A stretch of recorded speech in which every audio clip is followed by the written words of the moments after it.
당신은 단지 배우에 지나지 않는다. 우리는 모두 일생에 걸쳐 여러 가지 역할을 연기하며 살아갈 수밖에 없다.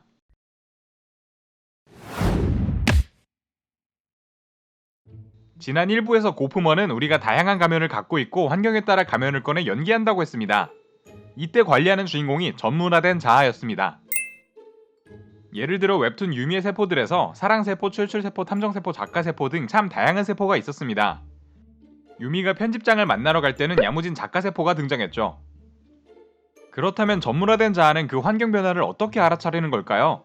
무엇을 보고 유미가 작가세포를 꺼내야 한다고 생각했죠? 고프먼은 무대 앞면과 무대 뒷면이라는 개념을 소개했습니다. 우리 일상을 연기라고 봤기 때문에 일단 무대가 있고 앞면과 뒷면도 있다고 가정한 것인데요. 무대 앞면은 연극을 보러 온 관객 앞에서 연기하는 공간입니다. 반면 무대 뒷면은 보이지 않는 곳에서 배우들이 연기 준비를 하는 공간이죠. 이해를 돕기 위해 일부에 등장한 시호를 다시 소개하겠습니다. 시호는 친한 친구들을 만나면 장난기 많고 자유분방하기도 하죠. 직장에서는 반대로 굉장히 친절한 팀원으로 소문이 자자해요. 그런데 또 직장 내 축구 동아리에서는 공격적인 모습으로 상대를 공포에 떨게 합니다. 시호는 상황에 따라 다양한 모습을 보이는 것이었죠. 시호에게 무대 앞면은 직장 사무실입니다. 집으로 돌아가는 퇴근길은 무대 뒷면이 되죠. 회사 사무실에서는 친절한 직장 동료의 가면을 쓰고 연기합니다. 하지만 퇴근 후 집으로 갈 때는 그 가면을 잠시 내려놓을 거예요. 더 흥미로운 상황은 친절한 직장 동료의 가면을 벗은 후입니다. 시호의 퇴근길은 분명 무대 뒷면이었는데요. 이 무대 뒷면은 갑자기 무대 앞면이 될 수도 있습니다. 무슨 말일까요?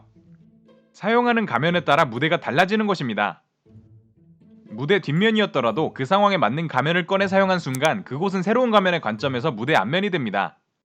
예를 들어 신나서 퇴근하던 시호는 갑자기 친구의 전화를 받게 되는데요. 이때 시호는 직장 기준에서는 무대 뒷면에 속해 있지만 친구와 통화하는 상황에서는 친구로서의 가면을 쓰고 대화를 시작합니다. 친구라는 가면 기준에서는 다시 무대 앞면이 시작된 것이죠. 고프먼이 말한 가면과 연기는 어딘지 가식적이고 진실하지 못한 느낌이 들게 합니다. 우리의 모든 일상이 흔히 얘기하는 사회생활의 일부였던 것이니까요. 만약 혼자 있다면 어떨까요? 아무도 없을 때는 가면도 연기도 없이 자유로울까요?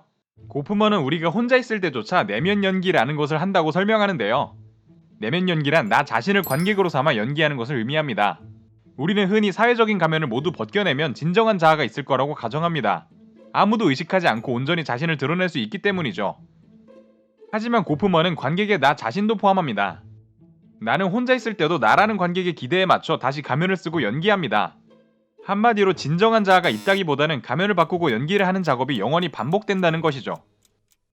정말 그럴까요? 무단횡단 예시를 들어보죠. 퇴근하던 시호는 지금 횡단보도 앞에서 신호를 기다리고 있습니다. 주변에는 직장 동료도 없고 친구와 전화도 끊었으며 거리에는 시호 혼자뿐입니다. 늦은 밤이라 지나가는 차도 없지만 시호는 신호등이 초록불로 바뀔 때까지 기다립니다.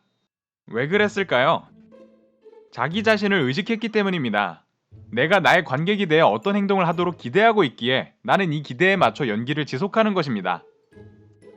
우리가 낯선 타인뿐만 아니라 가까운 주변인과 함께 할 때, 심지어 혼자 있을 때까지도 가면을 쓰고 연기하고 있다는 고프먼의 주장은 다소 극단적으로 느껴지기도 합니다.